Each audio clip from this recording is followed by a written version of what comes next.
Welcome சுடரா. இன்னைக்கு நம்ம மழை காலத்துக்கு ஏற்ற மாதிரி நல்ல மொறுன்னு சூடாக சாப்பிட்ற மாதிரி ஒரு ஸ்நாக்ஸ் ரெசிபி தாங்க பார்க்க போகிறோம். அதுவும் மசாலா வேர்க்கடலை. இந்த கிறிஸ்பியான ஸ்நாக்ஸு இப்படி செய்யறதுன்னு பார்க்கலாங்களா? மசாலா வேர்க்கடலைக்கு இப்போ நான் 1 கப்பு வேர்க்கடலை எடுத்துருக்கேங்க. இதை வறுக்கணும்னு ஒன்றும் அவசியம் இல்லை. இதை இப்போ இந்த பவுலில் சேர்த்துக்கலாம்.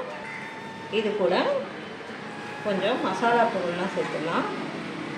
1 டேபிள் ஸ்பூன் மிளகாத்தூள்,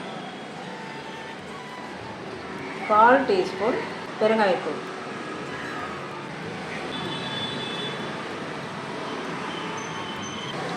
மசாலா வாசனைக்காக சோம்பு சேர்த்துக்கலாங்க. 1/2 டீஸ்பூன் அளவு சோம்பு. இதை வந்து கையில் தேய்ச்சி சேர்த்துக்கலாம்.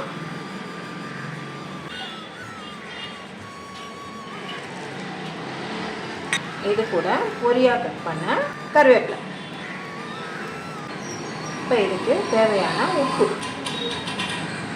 இப்போ இது எல்லாத்தையும் ஒரு முறை நல்லா கலந்துடலாம். நம்ம போட்ட மசாலா எல்லாம் இந்த வேர்க்கடலையில் நல்லா போட்டாயிடணும். இப்போ இதை கலக்கும்போது மசாலா தனியாக வேர்க்கடலை தனியாக தான் இருக்கும். அதனால் இது ஒன்றும் சேர்ந்து வரணும் அப்படின்னா கொஞ்சமாக தண்ணியை வந்து தெளித்து கலந்துக்கலாம். நிறைய ஊற்றிட வேணாம், கொஞ்சம் தண்ணி தெளித்தா போதும். இப்போ நல்லா மசாலா வேர்க்கடலையில் நல்லா போட்டாயிடுச்சு. இப்போ இதில் நம்ம மாவு சேர்க்க போகிறோம். 2 டேபிள் ஸ்பூன் கடலை மாவு, 1 டேபிள் ஸ்பூன் அரிசி மாவு. இப்போ இதை நல்லா முதல்ல கலந்துட்டு அப்புறமா கொஞ்சமாக தண்ணி தெளிச்சுக்கலாம். இப்போ இதை கலந்தாச்சு. இப்போ இது கூட கொஞ்சமாக தண்ணி தெளிச்சுக்கலாம்.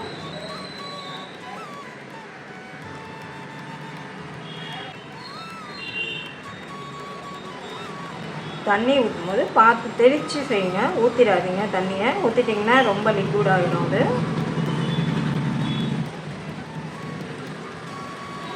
இப்போ நல்லா கலந்தாச்சு மசாலாவோட.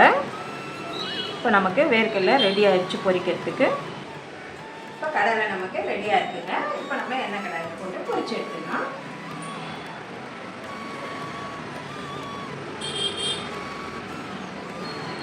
இப்போ கொஞ்சம் கொஞ்சமாக போட்டுடலாங்க எண்ணெயில்.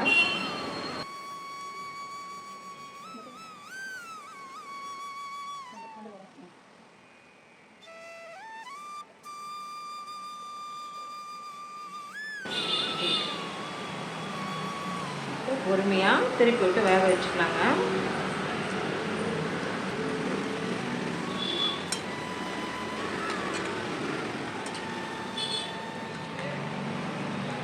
இப்போ நல்லா சிவந்துச்சுங்க. இப்போ நல்லா சிவந்துச்சு பாருங்கள். இப்போ நமக்கு ரொம்ப சுவையான மசாலா வேர்க்கடலை ரெடி. மசாலா வேர்க்கடலை சூப்பராக ரெடி ஆயிடுச்சுங்க. கிறிஸ்பியான மசாலா வேர்க்கடலை. ஈவினிங் டீயோடு சாப்பிட்றதுக்கு இந்த கடலை அட்டகாசமான டேஸ்ட்டில் இருக்குங்க. நீங்களும் உங்கள் வீட்டில் இதே மாதிரி செஞ்சு பார்த்துட்டு உங்கள் கருத்துக்களை எங்களுக்கு தெரியப்படுத்துங்க.